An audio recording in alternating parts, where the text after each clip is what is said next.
Hola, ¿qué tal amigos, hermanos? ¿Cómo están todos? Pues hoy quiero hablarles de la relación entre la Iglesia de Jesucristo, los santos de los últimos días y los masones.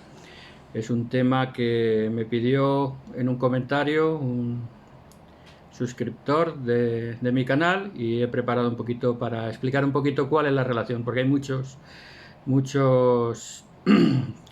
falsas enseñanzas y muchas especulaciones respecto a la masonería y la iglesia, y quiero explicarles hoy un poquito, algunas cosas, no todas, pero algunas cosas de la relación que hemos tenido ambas instituciones, por decirlo de alguna manera.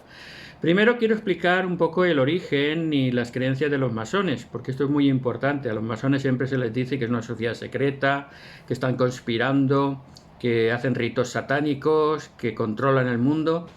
Y no voy a ser yo quien defienda a los masones, pero vamos a intentar hacer un análisis crítico e imparcial de lo que son los masones. Voy a explicar un poquito sobre su origen.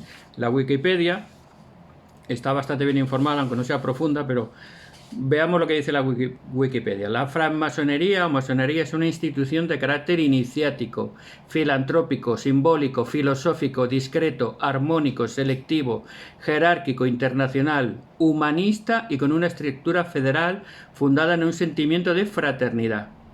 Afirma tener como objetivo la búsqueda de la verdad, el estudio filosófico de la conducta humana, de las ciencias y de las artes y el fomento del desarrollo social y moral del ser humano, orientándolo hacia su evolución personal, además del progreso social. Ejemplifica sus enseñanzas con símbolos y alegorías tradicionales tomadas de la albañilería y la cantería, más específicamente del arte real de la construcción, es decir, de los constructores de catedrales medievales. Por lo tanto, vemos que al fin y al cabo simplemente es una sociedad fraternal que busca el conocimiento, la sabiduría, busca ayudar a los demás y busca compartir todos los valores del ser humano. Esos son sus principios. ¿Cuándo empezó? Apareció en Europa a finales del siglo XVII, principios del XVIII, y la masonería moderna o especulativa se ha descrito a menudo como un sistema peculiar de moral bajo el velo de alegorías enseñadas por símbolos. Una de las leyendas más importantes de la francmasonería atribuye a Hiram Abiff, mítico arquitecto del Templo de Salomón en Jerusalén, el origen mítico de la orden masónica. Vamos a ver algunas creencias y formas de la masonería. Primero hay diferentes ramas, ¿no? La que voy a comentar es la anglosajona, que es la que se extendió por Estados Unidos y Inglaterra, empezó en Inglaterra, Estados Unidos, parte de Europa, Sudamérica y en España también incluido. Esta es la corriente anglosajona. Ellos creen en una deidad, en un ser supremo, solo uno, que debe entenderse como un principio no dogmático. Realizan juramentos que se realizan sobre libros sagrados, normalmente la Biblia o algún otro libro considerado sagrado. Y las mujeres en principio no están autorizadas a pertenecer a la masonería. Y están expresamente prohibidas las discusiones sobre política y religión. Es decir, que se busca la fraternidad evitando discutir. Hay 3 grados en la masonería: aprendiz, compañero y maestro, con unos grados diferentes en cada uno de estos 3 niveles. Dice, la masonería no es una sociedad secreta, sino discreta. Bien, visto un poquito lo que es la masonería, vemos que no hay nada malo ni satánico en sus principios, en sus creencias y en su forma de ser. Y hasta ahora, aunque se ha hablado muchísimo, no he visto ninguna prueba de que sean satánicos, de que sean malvados, de que conspiren contra nadie, ni de que controlen nada. Entonces, lo que me gustaría, si alguien cree eso, pues que lo demostrara, porque hasta ahora yo no lo he visto. Entonces, ¿de dónde vienen esos mitos, esas leyendas de la masonería, de su condición, de grupo cerrado, que hacen cosas? Pues vamos a ver en la revista muy interesante, si la conocen, una revista científica española, que dice, son muchas las leyendas y teorías que han ido surgiendo a lo largo de la historia que podríamos considerar como fake news, noticias falsas, y aún perduran hoy en día. Se refieren a conspiraciones, planes maestros, agendas ocultas y sociedades secretas que resultan especialmente atractivas, sobre todo en la idea de una mano negra que mueve los hilos del mundo. El problema es que esas leyendas se mezclan con la realidad y las sociedades históricas que plantean cierto misterio son carne de cañón para estas teorías. Las logias masónicas, a su vez, una de las sociedades más antiguas que todavía perduran y una de las más afectadas por estos mitos. Fíjense que hablan de mitos. Entonces, ¿de dónde vienen las leyendas de control mundial relacionadas con la masonería? ¿Es realmente una sociedad secreta? La masonería, dice, solo ha sido secreta en los países y momentos en que ha sido perseguida, por una necesidad lógica de supervivencia. Por otra parte, es posible que las teorías conspirativas que afirman que el objetivo de la masonería es el control mundial se basen en una gran cantidad de personajes ilustres y relevantes de la historia que han sido miembros de ella. Por lo tanto, a lo mejor todo eso viene por la cantidad de personas importantes que fueron masones durante toda la historia. Y nos da una lista de 33 masones ilustres de la historia. Yo solo voy a citar algunos pocos. Montesquieu, por ejemplo, filósofo y jurista francés, el padre de la teoría de la democracia moderna con la separación de poderes legislativo, ejecutivo y judicial, era masón. Voltaire también era masón. Tenemos grandes escritores que fueron masones, por ejemplo, León Tolstoy, Mark Twain, Oscar Wilde, Arthur Conan Doyle, el creador ahora se me ha olvidado. De Sherlock Holmes, perdón, el creador de Sherlock Holmes. Y para los latinos, el gran poeta Rubén Darío era masón y el gran Antonio Machado también era masón. Hay actores, para los mexicanos, para que lo sepan, el gran actor Mario Moreno Cantinflas era masón y John Wayne también era masón. Hay políticos que fueron masones, por ejemplo Benjamin Franklin y George Washington, y casi todos los padres de la patria de Estados Unidos fueron masones. De hecho, si pueden ver, este George Washington, el famoso billete de $1, precisamente hasta el día de hoy conserva un montón de símbolos masónicos. La pirámide, el ojo que todo lo ve, hay ciertas inscripciones, no lo voy a dar detalles, pero pueden buscarlo. Yo lo estaba buscando y varias inscripciones que son masónicas. El águila esta que tiene 13 estrellas, 13 flechas, 13 ramas, 13 frutos, porque el 13 dice que es un símbolo masónico de transformación, es un número muy importante. Es decir, que aquí está la masonería y aquí vemos grandes pensadores, grandes políticos, grandes hombres patriotas que han forjado y fundado naciones importantes y eran masones. Ahora veremos el porqué. Sigamos con la lista. Winston Churchill era masón. Y para los latinos, Simón Bolívar, el gran Simón Bolívar, el gran conquistador, el gran libertador, era masón también. Y ya, pues, nos queda en la lista, por ejemplo, científicos como Alexander Fleming, padre de la penicilina, o Santiago Ramón y Cajal, premio Nobel de Medicina español famoso, o empresarios incluso como Henry Ford, el dueño de la fábrica de coches Ford, ¿no? Por lo tanto, vemos que precisamente todo este tipo de personas han dado lustre y han dado reconocimiento a la masonería, porque han aportado a la civilización grandes pensadores, grandes hombres y grandes aportaciones. Por lo tanto, vemos que no hay ninguna prueba de que hayan hecho nada malo, de que conspiren para nada. Estos son historias, mitos antiguos, lo que hoy ya son fake news, noticias falsas, y son grandes mitos que siempre se han formado.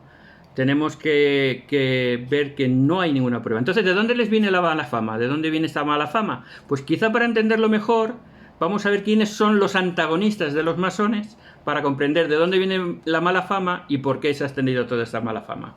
Vamos a ver, de nuevo volvemos a la Wikipedia, y vamos a ver los antagonistas de los masones. Una clasificación de las instituciones e ideologías antimasónicas que con mayor contundencia se han opuesto o han atacado a la masonería puede ser la siguiente. Entre los poderes religiosos, la Iglesia Católica. Con sus varias encíclicas, diferentes papas han condenado y excomulgado a cualquiera que fuera masón. No voy a hablar de la Iglesia Católica, ya he hablado.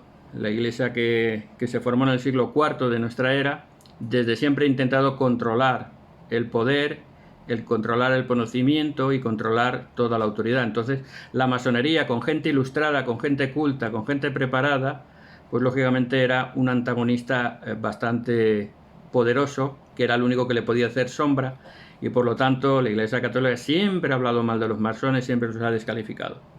Además de la Iglesia Católica, el integrismo islámico también está en contra de la masonería, los ha perseguido, los radicales islámicos no toleran a los masones.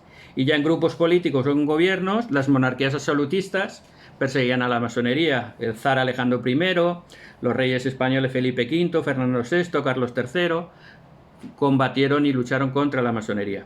Dictaduras fascistas como las de Hitler, Mussolini, también persiguieron a la masonería. Y la dictadura de Franco en España también. Yo recuerdo, porque cuando murió Franco yo tenía 14 años y recuerdo algunas cosas de la época de Franco, y siempre recuerdo que decían dos frases famosas que se decían en la época.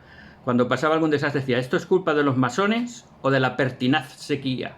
Siempre hablaban de esas dos cosas.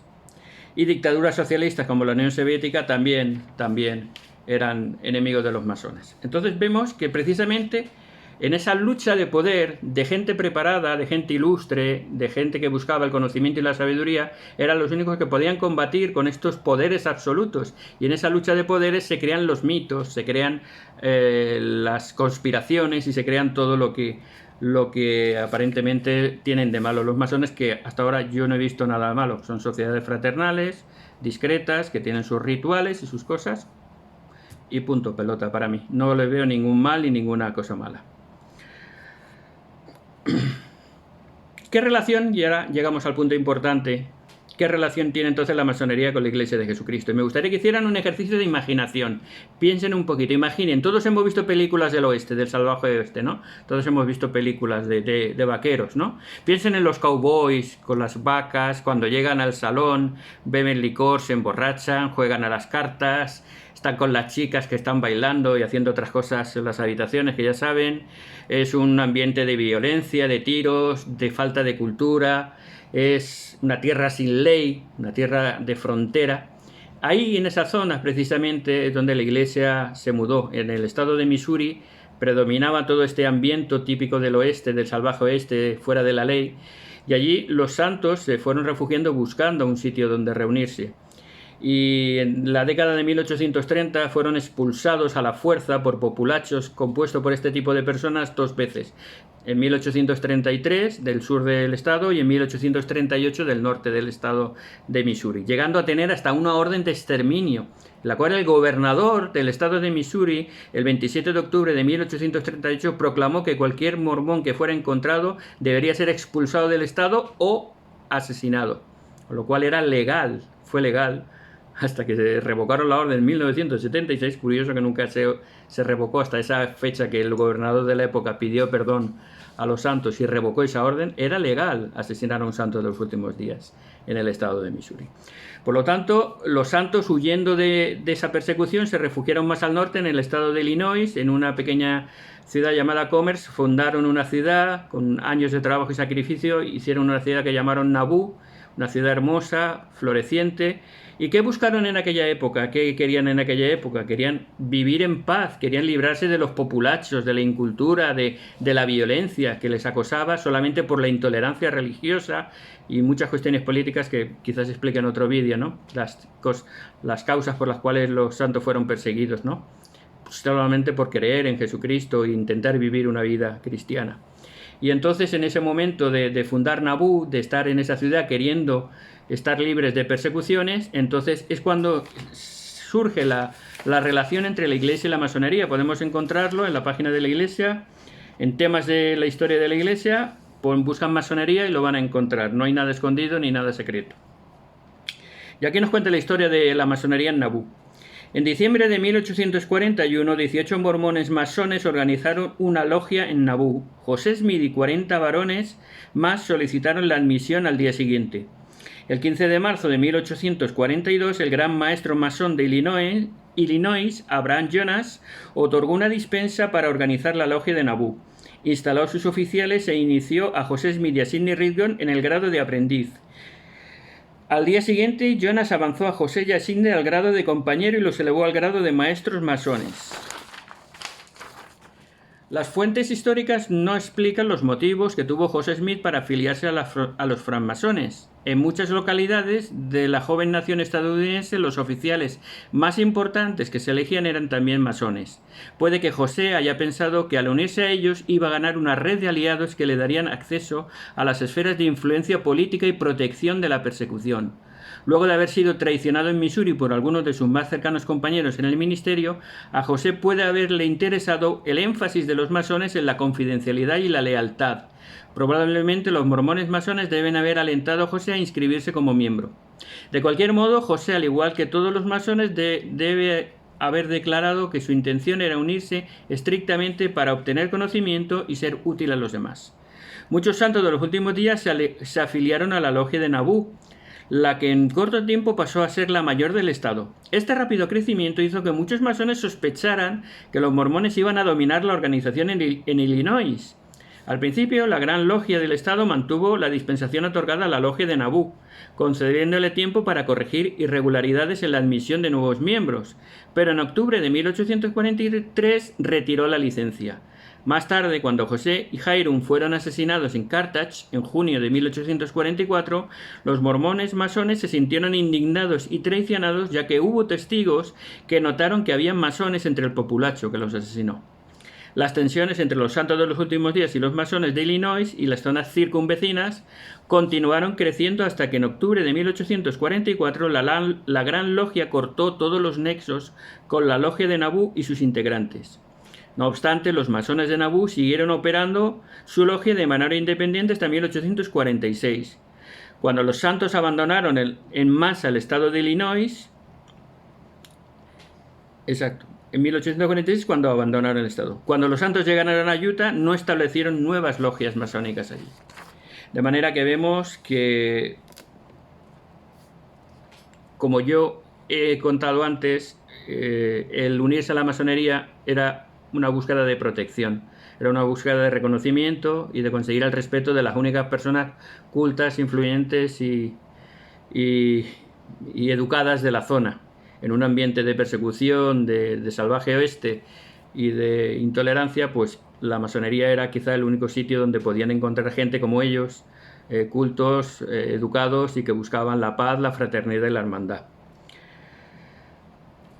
Vemos que también no fue permanente, que también hubieron discusiones, que luego hubieron celos y que como vieron que había muchos que estaban intentando, pues hubieron celos y al final se separaron y luego cuando van a Utah pues no tenían mayor interés porque allí no había nadie con los sociales. Cuando llegan a Utah los santos, aquello está completamente vacío, es un desierto y no necesitan buscar protección de nadie porque estaban ya completamente aislados.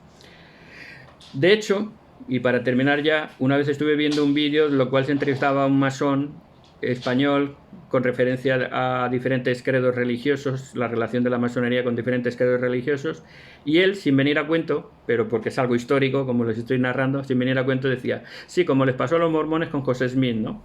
Que dice, es muy extraño que en 2 días les hubieran al grado 33 de maestro, es algo extrañísimo, y sobre todo ¿qué pretendía José y los santos al afiliarse a la masonería, sino buscar un poco de protección y reconocimiento frente a los populachos y la intolerancia.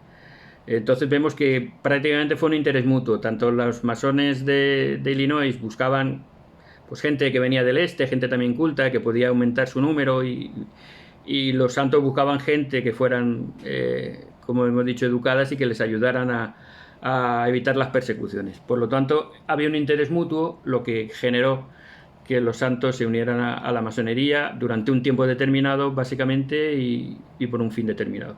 Para terminar, ya solamente recordar un poquito, los masones no son peligrosos, no tienen nada raro, no son satánicos, no hay ninguna prueba de que hayan hecho nada, al contrario, hacen actividades filantrópicas, actividades culturales, y buscan el bienestar de las personas a su manera, no hay nada malo en ello. Todo lo que se les atribuye son mitos y leyendas, normalmente de grupos religiosos o políticos que han estado en pugna por el poder, por el conocimiento, y que es evidente que esa pugna pues crea los mitos y crea las falsas informaciones, y que la relación de la Iglesia con la masonería fue puntual, casual, interesada de mutuo acuerdo prácticamente con ellos, y que se intentaba fomentar pues el reconocimiento de ambas partes. Por lo tanto, vemos que no hay nada más que todo esto. Podemos sacar otras conclusiones, podemos pensar cualquier cosa, pero volverá a ser un mito y una conspiración el querer ver más allá. Hay más cosas que podemos hablar, lo intentaré hacer en otro vídeo, pero de momento creo que esto es suficiente para que vean que no hay nada raro en la masonería, ni nada raro en la relación que tuvimos los miembros de la Iglesia con la masonería. Que Dios les bendiga. Cuídense mucho.